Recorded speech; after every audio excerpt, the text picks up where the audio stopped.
Welcome back to another episode of You Belong. When I was in college, I remember that I had to get a job while I was also a college student. And I know that a lot of my students are doing the same. So I want to talk to you about some of the things that I learned about balancing my work life with my life as being a college student.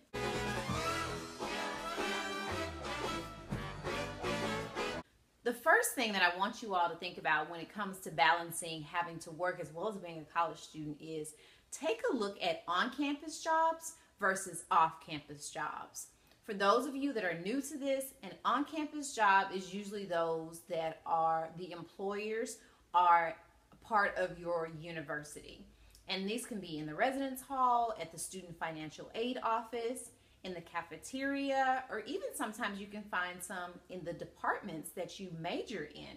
Your off-campus jobs would of course be those that are not from your university. So if you are working for a local grocery store, if you're working in a law office within your community, the biggest thing that I want you to think about is which one suits you a little bit better. Are you better at being on campus and working or off campus? And so here are some things with on-campus jobs. With on-campus jobs, all of the administrators, all of the on-campus jobs are current university employers. So they understand that your first priority is about being a student. So you have a lot more flexibility with on-campus jobs than you do with off-campus jobs. So taking a look at what on-campus jobs are available for you versus off-campus jobs. Of course, money plays into that. But don't sell on-campus jobs too short because you can make some great money. So find out from your university what on-campus jobs are available by going to your career services department or even your major. Some of the colleges on your campus have different on-campus positions that are not always posted in the career services department. The second thing that I want you all to think about is work study versus wage. If you have work study money, that's the money from the Department of Education that they provide students to be able to get a job while they're working through campus. If you have work study money, there is a certain amount of money set aside for you to be able to work on your campus. And so we call these work study students versus wage students. And so let me give you a little bit of insight. When I was a director of housing, I actually made sure that my work study students were a priority in seeking out, and my wage students were a second priority. And the reason is because I wanted to make sure I had an opportunity to hire more students. And when I hired a work study student, I knew that these were students who were looking for jobs. I knew it right away. You don't know every wage student, but you know that work study students are saying, I need a job. And I also was able to hire more because I got that money from the federal government in addition to the money I already had in my budget. So it was a win-win for the both of us. I could hire more students because I could hire more work study students as well as some wage students to be able to bring to my department and work for me. So finding out which one you are. If you filed your FAFSA, you usually know that you are a work study student. If you are not sure, talk with your financial aid counselor on Monday or even send them an email today to check to see if you have work study wages if you don't already know. And that's not to say that wage students can't get positions because wage students are needed as well. And the work study money, which is the financial aid money, does run out. So many departments are still looking for wage students to fulfill positions as well. The third thing that I want you all to think about is making sure that you have a planner.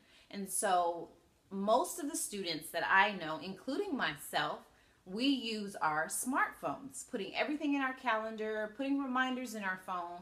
But here's something really important that I had to learn the hard way while I was working. Sometimes your phone does go out. I know it can break, it can get wet, and so you want to make sure you have a backup.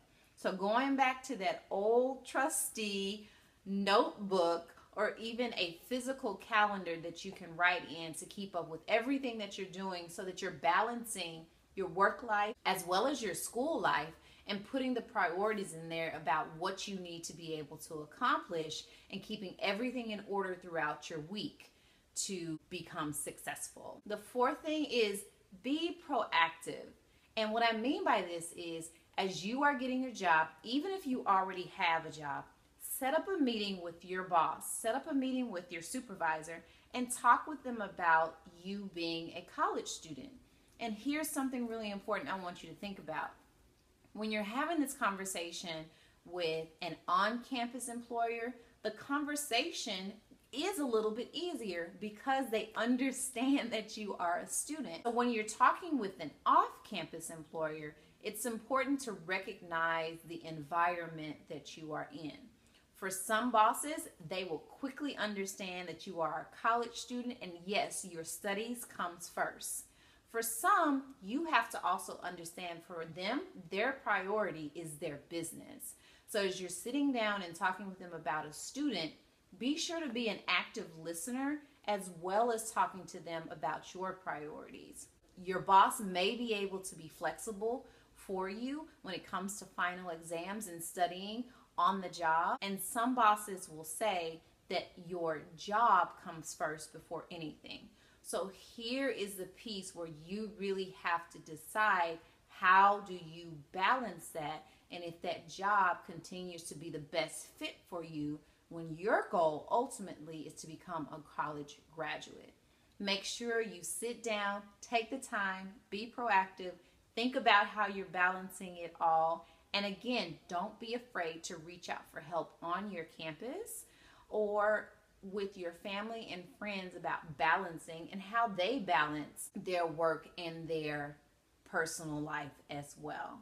So that's it. We will see you all here next Friday. For those of you that just started your very first week of classes, I know so many of us here in Texas, so many students started their first week of classes. Congratulations. I hope it was exciting, all the welcome weeks and moving into the residence halls and your first week of classes and trying to find everything.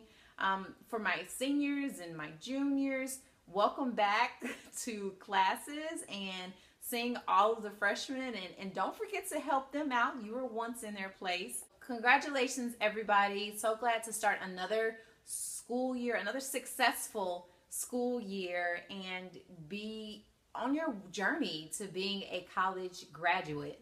Oh, I almost forgot. Wait. September 2nd. I've been asked to be a guest on Higher Ed Live. So you can go to higheredlive.com, and we're talking about what? First generation college students. So we're excited.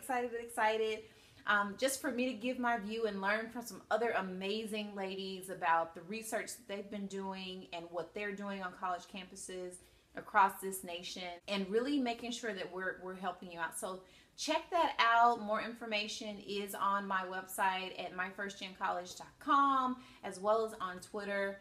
And I think that's it, guys. Take care, and you are beautifully and wonderfully made, and you belong. Take care. Bye.